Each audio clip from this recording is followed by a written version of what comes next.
engage.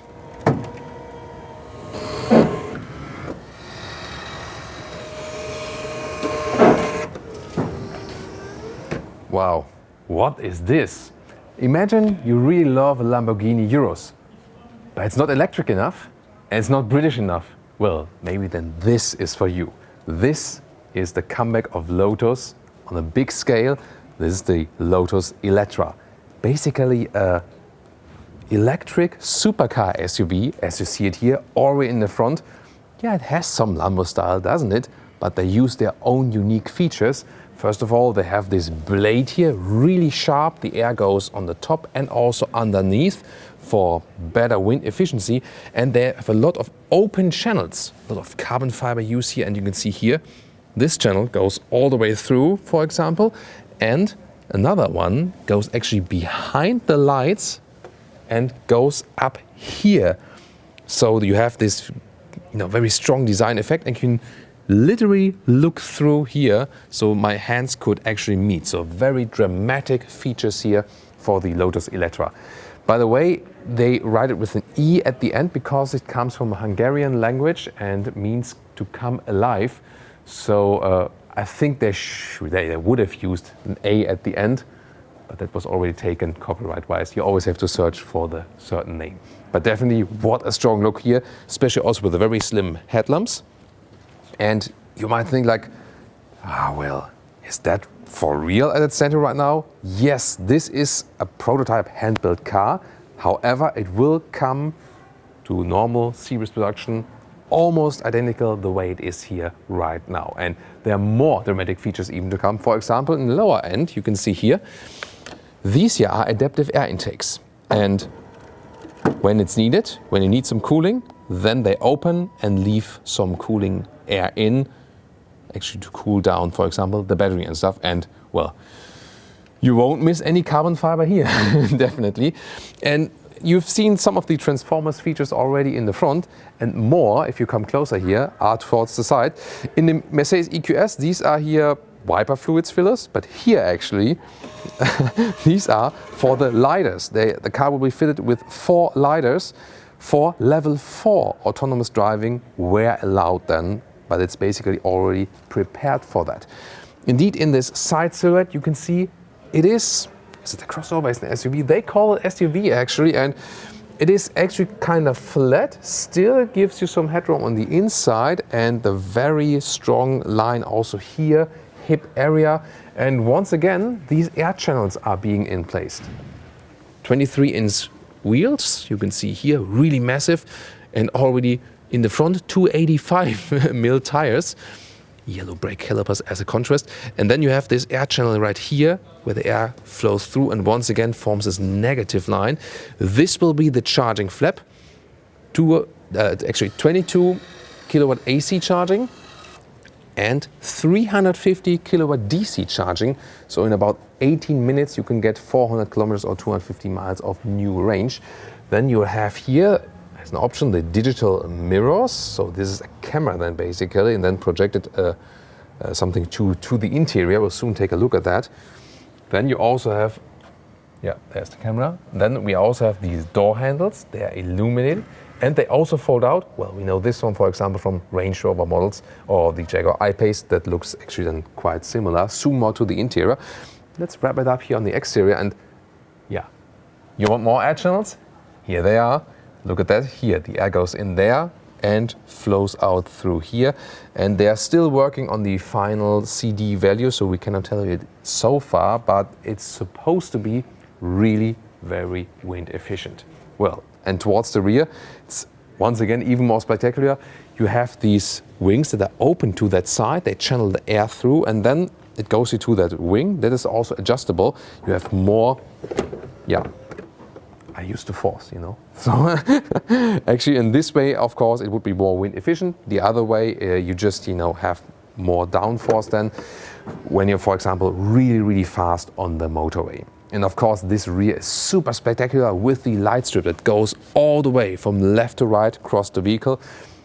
There we are. One more wind channel right here. This is probably the biggest one, and once again gives this supercar or even hypercar styling to that electric SUV, which is, by the way, 5 meters 11 in length. That's 201 inches.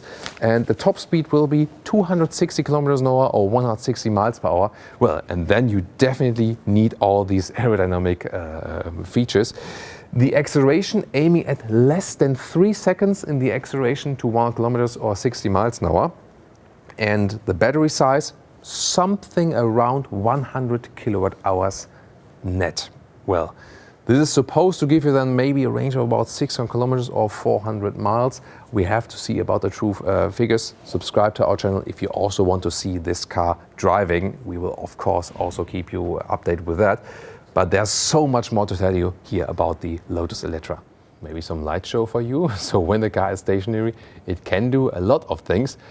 If this one will be allowed when the car is finished, not so sure about that. Yeah, maybe when stationary and when charging or something, but definitely looks fancy, so I just want to show you that. The Frunk, there will be one available, housing 77 liters, cannot be opened on this hand-built vehicle, but of course we'll show that at a later stage. And I mean, have you seen all the LIDARs? I told you there are 4, 2 in the sides, 1 in the front, 1 in the rear. Here, the front one's pretty cool.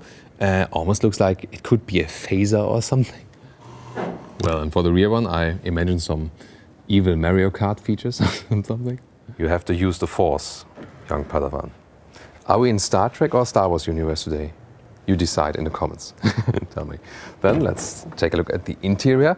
So they wanted to give a new touch to the interior. Here we have a lot of bright fabrics, a more modern modern luxury style with more sustainability, also bright microfiber, recycling share. And you see they have placed the monitor of the digital mirrors here on the inside pretty high in the cabin, so that's actually quite well usable, better than in some other cars we have seen with that technology. However, I still prefer the normal mirrors.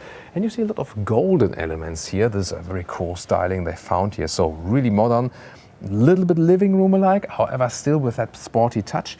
You can see the seats here, integrated head restraint. This is the quadrat fabrics, so they have 30% wool share, 70% recycled PET. If you want it all animal-free, you can also get a slick leatherette, all vegan interior, that's possible. However, sadly, they also still offer animal skin, which is not fitting to their sustainable approach. These digital instruments, they are super, super slim. And the reason for that is actually that you have a huge head-up display, which we cannot show you at this moment, but that's the reason they kept this one rather simplified. I could imagine also that maybe in a sports mode, you just have like a red stripe going from left to right or something to kind of mimic like a digital RPM meter or something. Although this is an electric vehicle with 2 electric motors, 1 in the front, 1 in the rear. But why not being playful? What it will do in the sport mode, you see that central screen, 15-inch. And in the sport mode, you can actually have, let's say, less distraction. It folds away like this.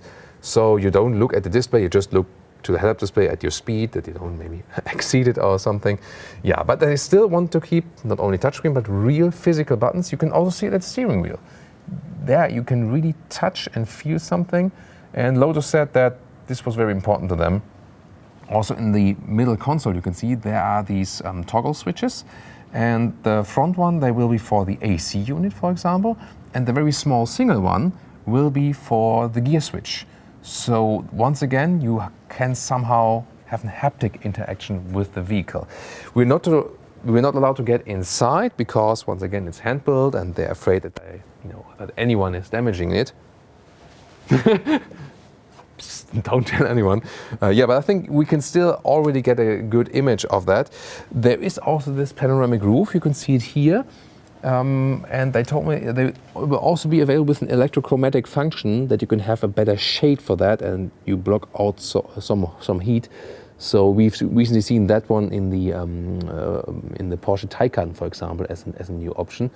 So definitely looking forward to your comments about this interior. I think it's really looking stunning, both from the color choices. It's simplistic in a way, it offers a big touchscreen. At the same time, we don't have hashtag capacitive BS all over the place. We still have things we can really touch and feel. Do you remember the circus mode from the EQS with the ambient lighting that is adaptive? Well, the Eletra also has one. You can see it right here. It plays together here with the ambient lighting. This is of course also for show purposes, but you get the idea where the ambient lighting is.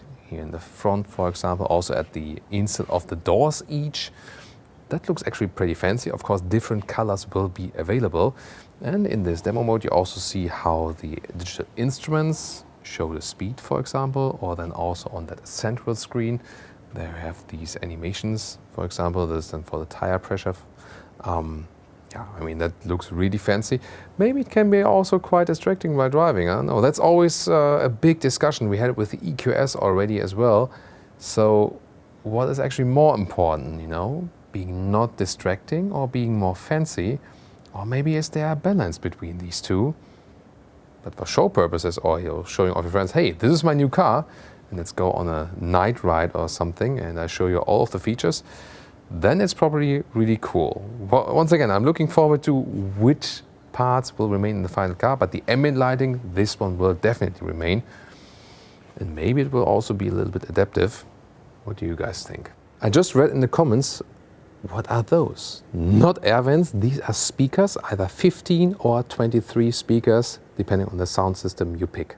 Passenger screen is kind of also that very slim one I also have here as a driver's screen. What about the rear? Remember, it was 5 meters or 211 inches, so it also should house 5, or in this case 4 passengers. And you can see there's a lot of legroom due to this EV platform. We also do not have a middle tunnel. So that looks actually quite spacious. You can either get this single seat setup, but you can also get a bench that goes all the way through, and then with 5 seats. This single seat setup, of course, a little bit more luxurious. Then you also have this screen here in the middle where you can select things or where things are being mirrored. This will be here, you know, like in a real model, like cup holders, which you can also press in.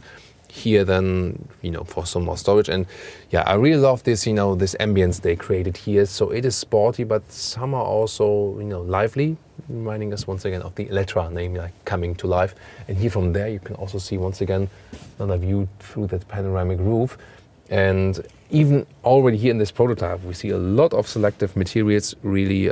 So yeah, I mean, for that time, you know, no one really expected that they come up with this here. Did you actually? And now to the trunk, housing 400 liters. And you know, it wouldn't be classic Thomas style if I would also not measure hypercar SUVs, right? Then here, the length about 1 meter or 40 inches, and the same actually goes for the width. So these are actually quite good dimensions. It's just a little bit limited in the height here to the cover. It's about, you know, 45 centimeters or 18 inches. But of course, it will then be a little bit higher right there. So overall, I mean, it's of course not like the super spacious family trunk, but it will be, yeah, this SUV supercar, all electric, which you can also use for, you know, going on holiday or something. With that fast charging and that battery capacity, that might even be feasible. Well, going even more in depth now about the brand, what are they doing? First of all, Lotus has been bought by Geely. That's the Chinese company that also bought Volvo and Polestar, for example, in the past. And they told me, however, they are not using so many same parts. So there will also be, for example, an all-new Volvo XC90 with a different name, and it will also, you know, be electric, I guess. But they didn't say that, you know, not sharing the platform or something. Lotus, they want to be that, like this halo brand, actually. This is very interesting. So inside the Geely Corporation, Lotus is supposed to be that sporty halo brand, and then maybe technology will be taken from Lotus to other brands. That's very exciting, actually.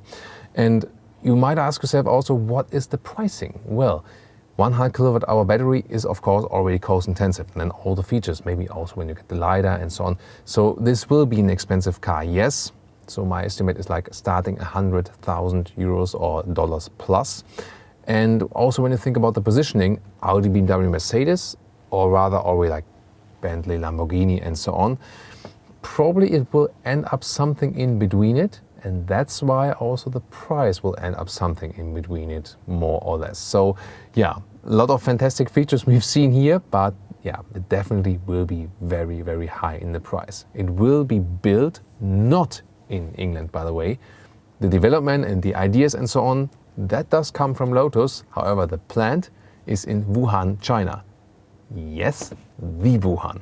Would be looking forward to your comments if that is a problem to you or not. While charging, by the way, you get this light show. So yeah, that's a very unique feature, definitely, will not be allowed while driving, of course. So much to discuss here definitely in the comment section. And if you want to see more of very expensive EVs, the BMW iX maybe, or the Mercedes EQS, see you there.